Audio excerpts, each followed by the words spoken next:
Night of Lanterns. Imagine a time long ago, in the heart of ancient Egypt, nestled along the winding banks of the Great Nile River. The sun had just dipped below the horizon, painting the desert sky in deep purples and fiery oranges.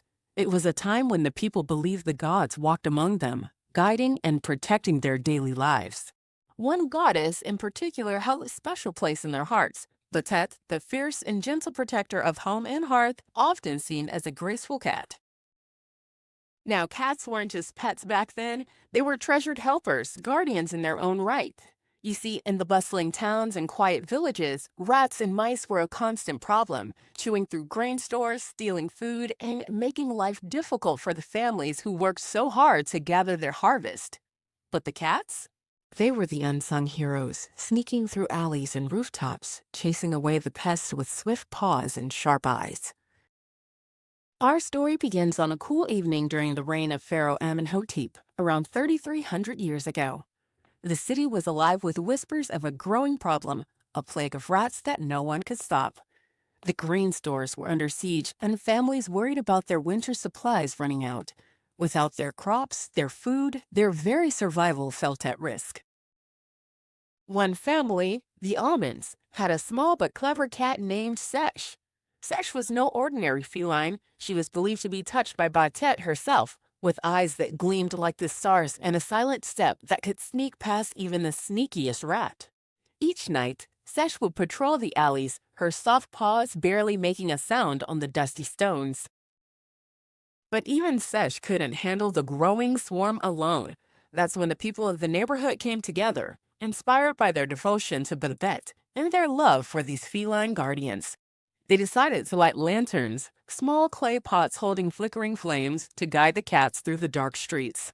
The lanterns cast warm pools of light, making it easier for the cats to see and chase the rats into hiding. Soon, the alleys were glowing with hundreds of lanterns, and the cats gathered like a secret army, their eyes shining bright in the night. Families sat outside their homes, watching with hope and gratitude, feeling safe knowing their homes were protected by these graceful hunters. The rats, overwhelmed and outsmarted, began to disappear into the shadows. From this simple act of lighting lanterns, a tradition was born, an annual festival honoring Bastet and the cats who guarded the homes from harm.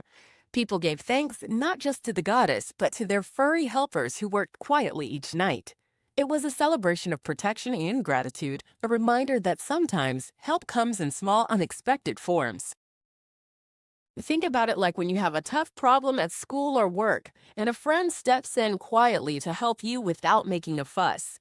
You might light a candle or say thank you in your own way, honoring that kindness. The Night of Lanterns was just that, a way for people to shine a light on those helpers, to show respect and care. So, each year, as the sun sets and the stars twinkle above the Nile, families light their lanterns once again. The cats emerge from their hiding spots, silhouettes against the glowing streets, ready to protect and serve. And in the flickering light, the spirit of Bastet lives on, a timeless guardian of home, family, and those who watch over us when night falls.